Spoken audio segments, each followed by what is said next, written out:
بسم اللہ الرحمن الرحیم، والصلاۃ والسلام علیکہ یا رسول اللہ وعلی آلہ وصحبہ یا حبیب اللہ۔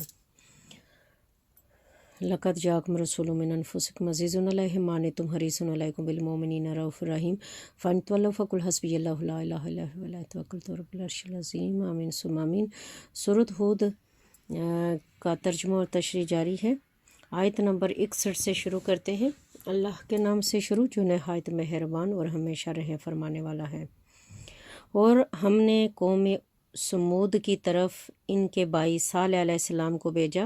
انہوں نے کہا کہ اے میری قوم، اللہ کی عبادت کرو، تمہارے لیے اس کے سوا کوئی معبود نہیں۔ اسی نے تمہیں زمین سے پیدا فرمایا اور اس میں تمہیں آباد فرمایا، سو تم اس سے معافی مانگو، پھر اس کے حضور توبہ کرو۔ بے شک میرا رب قریب ہے کہ دعائیں قبول فرمانے والا ہے۔ وہ بولے، اے صالحہ، اس سے قبل ہماری قوم میں تم ہی امیدوں کا مرکز تھے۔ کیا تم ہمیں ان بتوں کی پرستش کرنے سے روک رہے ہو جن کی ہمارے باپ دادا پرستش کرتے رہے ہیں؟ اور جس توحید کی طرف تم ہمیں بلا رہے ہو، یقیناً ہم اس کے بارے میں بڑے اضطراب انگیز شک میں مبتلا ہیں۔ صالح علیہ السلام نے کہا کہ اے میری قوم، ذرا سوچو تو صحیح، اگر میں اپنے رب کی طرف سے روشن دلیل پر قائم ہوں اور مجھے اس کی جانب سے خاص رحمت نصیب ہوئی ہے، اس کے بعد اس کے احکام تم تک نہ پہنچا کر اگر میں اس کی نافرمانی کر بیٹھوں تو کون شخص ہے جو اللہ کے عذاب سے بچانے میں میری مدد کر سکتا ہے؟ پس سوائے نقصان پہنچانے کے تم میرا اور کچھ نہیں بگاڑ سکتے یا بڑھا سکتے۔ اے میری قوم، یہ اللہ کی خاص طریقہ سے پیدا کردہ اونٹنی ہے جو تمہارے لیے نشانی ہے، سو اسے چھوڑے رکھو۔ یہ اللہ کی زمین میں کھاتی پھرے اور اسے کوئی تکلیف نہ پہنچانا، ورنہ تمہیں قریب واقع ہونے والا عذاب آ پکڑے گا۔ پھر انہوں نے اسے کونچے کاٹ کر ذبح کر ڈالا۔ صالح علیہ السلام نے کہا کہ اب تم اپنے گھروں میں صرف 3 دن تک عیش کر لو، یہ وعدہ ہے جو کبھی جھوٹا نہ ہوگا۔ پھر جب ہمارا حکم عذاب آ پہنچا تو ہم نے صالح علیہ السلام کو اور جو ان کے ساتھ ایمان والے تھے اپنی رحمت کے سبب سے بچا لیا اور اس دن کی رسوائی سے بھی نجات بخشی۔ بے شک آپ کا رب ہی طاقتور غالب ہے۔ اور ظالم لوگوں کو ہولناک آواز نے آ پکڑا، سو انہوں نے صبح اس طرح کی کہ اپنے گھروں میں مردہ حالت میں اوندے پڑے رہ گئے، گویا وہ کبھی ان میں بسے ہی نہ تھے۔ یاد رکھو، قوم سمود نے اپنے رب سے کفر کیا تھا، خبردار، قوم سمود کے لیے رحمت سے دوری ہے۔ اور بے شک ہمارے فرستادہ فرشتے ابراہیم علیہ السلام کے پاس خوشخبری لے کر آئے، انہوں نے سلام کہا۔ ابراہیم علیہ السلام نے بھی جواباً سلام کہا۔ پھر آپ علیہ السلام نے دیر نہ کی یہاں تک کہ ان کی میزبانی کے لیے ایک بھنا ہوا بچڑا لے آئے۔ پھر جب ابراہیم علیہ السلام نے دیکھا کہ ان کے ہاتھ اس کھانے کی طرف نہیں بڑھ رہے ہیں تو انہیں اجنبی سمجھا اور اپنے دل میں ان سے کچھ خوف محسوس کرنے لگے۔ انہوں نے کہا، آپ مت ڈریے، ہم قوم لوط کی طرف بھیجے گئے ہیں۔ اور ان کی اہلیہ سارا پاس ہی کھڑی تھی تو وہ ہنس پڑیں، سو ہم نے ان کی زوجہ کو اسحاق علیہ السلام کی اور اسحاق علیہ السلام کے بعد یعقوب علیہ السلام کی بشارت دی۔ وہ کہنے لگیں کہ وائے حیرانی، یعنی کیا میں بچہ جنوں گی، حالانکہ میں بوڑھی ہو چکی ہوں اور میرے یہ شوہر بھی بوڑھے ہو چکے ہیں۔ بے شک یہ تو بڑی عجیب چیز ہے۔ فرشتوں نے کہا کہ کیا تم اللہ کے حکم پر تعجب کر رہی ہو؟ اے گھر والو، تم پر اللہ کی رحمت اور اس کی برکتیں ہیں، بے شک وہ قابل ستائش ہے، بزرگی والا ہے۔ پھر جب ابراہیم علیہ السلام سے خوف جاتا رہا اور ان کے پاس بشارت آ چکی تو ہمارے فرشتوں کے ساتھ قوم لوط کے بارے میں جھگڑنے لگے۔ بے شک ابراہیم علیہ السلام بڑے متحمل مزاج، آؤزاری کرنے والے، ہر حال میں ہماری طرف رجوع کرنے والے تھے۔ فرشتوں نے کہا کہ اے ابراہیم، اس بات سے درگزر کیجئے، بے شک اب تو آپ کے رب کا حکم عذاب آ چکا ہے اور انہیں عذاب پہنچنے ہی والا ہے جو پلٹایا نہیں جا سکتا۔ اور جب ہمارے فرستادہ فرشتے لوط علیہ السلام کے پاس آئے تو وہ ان کے آنے سے پریشان ہوئے اور ان کے باعث ان کی طاقت کمزور پڑ گئی اور کہنے لگے، یہ بہت سخت دن ہے۔ فرشتے نہایت روبرو تھے اور حضرت لوط علیہ السلام کو اپنی قوم کی بری عادت کا علم تھا، سو ممکنہ فتنے کے اندیشے سے پریشان ہوئے۔ سو وہی ہوا جس کا انہیں اندیشہ تھا، اور لوط علیہ السلام کی قوم مہمانوں کی خبر سنتے ہی ان کے پاس دوڑتی ہوئی آ گئی، اور وہ پہلے ہی برے کام کیا کرتے تھے۔ لوط علیہ السلام نے کہا کہ اے میری نافرمان قوم، یہ میری قوم کی بیٹیاں ہیں، یہ تمہارے لیے بطور نکاح پاکیزہ حلال ہیں، سو تم اللہ سے ڈرو اور میرے مہمانوں میں اپنی بے حیائی کے باعث مجھے رسوا نہ کرو۔ کیا تم میں سے کوئی بھی نیک سیرت آدمی نہیں ہے؟ وہ بولے، تم خوب جانتے ہو کہ ہمیں تمہاری قوم کی بیٹیوں سے کوئی غرض نہیں، اور تم یقیناً جانتے ہو کہ جو کچھ ہم چاہتے ہیں۔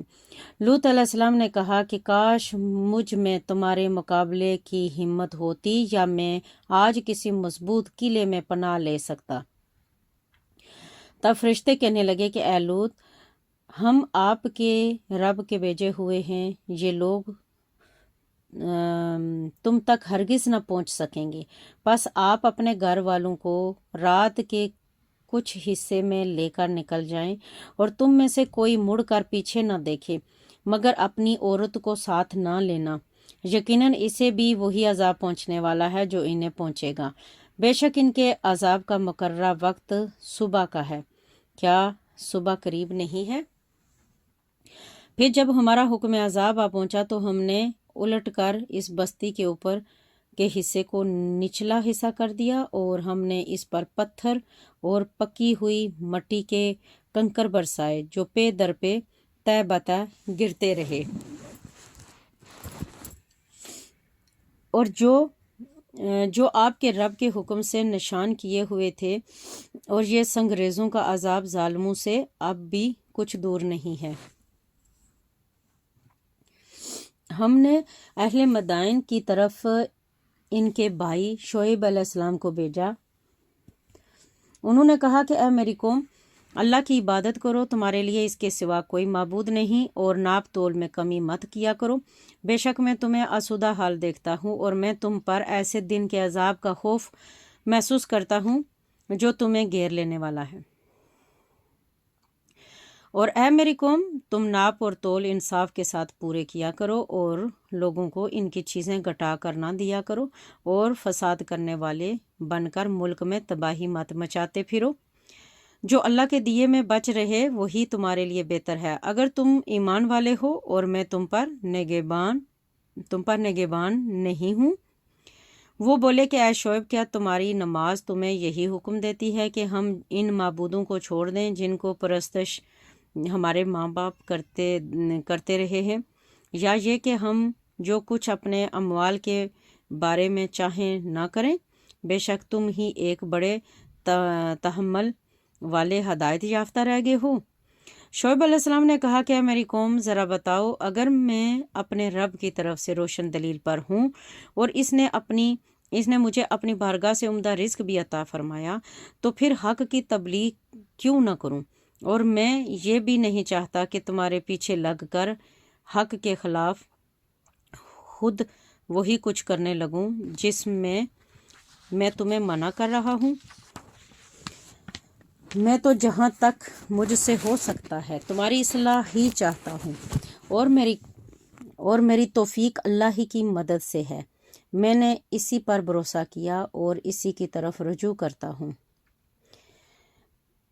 اور اے میری قوم، مجھ سے دشمنی و مخالفت تمہیں یہاں تک نہ ابھار دے کہ جس کے باعث تم پر وہ عذاب آ پہنچے جیسا عذاب قوم نوح یا قوم ہود یا قوم صالحہ کو پہنچا تھا، اور قوم لوط کا زمانہ تو تم سے کچھ دور نہیں گزرا۔ اور تم اپنے رب سے مغفرت مانگو، پھر اس کے حضور صدقے دل سے توبہ کرو، بے شک میرا رب نہایت مہربان محبت فرمانے والا ہے۔